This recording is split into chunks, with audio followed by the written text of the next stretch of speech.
মাহে রমজানকে কেন্দ্র করে রমজান কেন্দ্রিক যে ছোলা, চিনি, ভোজ্য তেল, অন্যান্য যে পণ্যগুলো ভোক্তাদের ব্যাপক চাহিদা থাকে, তো সেই চাহিদার প্রেক্ষিতে মূলত আমরা মৌলভীবাজার যে ডিলার পয়েন্ট গুলো রয়েছে সেখানেই মূলত তদারকি করতে আসছিলাম জাতীয় ভোক্তা অধিকার সনদ অধিদপ্তরের মহাপরিচালক মহোদয়ের নির্দেশনায়। তো এখানে যেটি আমরা দেখলাম যে ছোলা যেটি ব্যাপক চাহিদা থাকে রমজানে, সেটি 8 ফেব্রুয়ারি বিক্রি হয়েছে 75 টাকা প্রতি কেজি।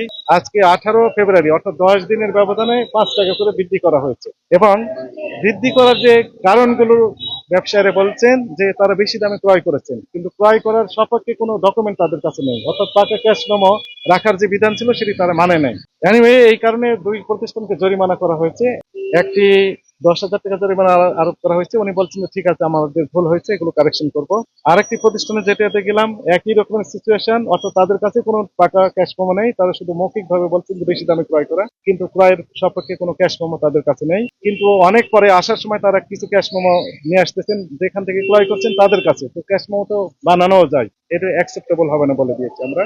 এনিওয়ে, তারা ওই যে ব্যবসায়ী সমিতির সভাপতি আসলেন, আপনারা তো দেখলেন, এসে হইচই করার চেষ্টা করলেন। আমি বললাম যে হইচই করার দরকার নাই, দোকানপাট বন্ধ করার দরকার নেই, যেহেতু রমজানের আগের দিন, এখানে অনেক পণ্য রয়েছে যেগুলো এসেনশিয়াল, তো সেগুলো বিক্রি করেন, আপনার বিরুদ্ধে আমরা আইনগত ব্যবস্থা নেব।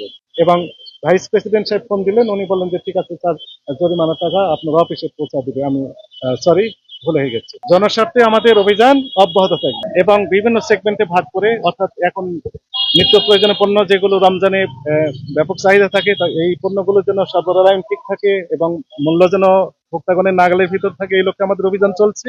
একই সাথে পোশাক এর ক্ষেত্রেও যেন কোন রকম অনিয়ম না থাকে, অর্থাৎ ভোক্তাগণের ক্রয় ক্ষমতার মধ্যেই থাকে, নকল পোশাক যেন বিক্রি করতে না পারে, এই ব্যাপারে আমাদের তদারকি থাকবে। শেষের দিকে ঈদ কেন্দ্রিক যে ঘরমুখী মানুষের যাওয়া আসা নিশ্চিত করার লক্ষ্যে যেন পরিবহন সেক্টরেও যেন শৃঙ্খলা থাকে, সেই বিষয়ে আমাদের নজরদারি থাকবে।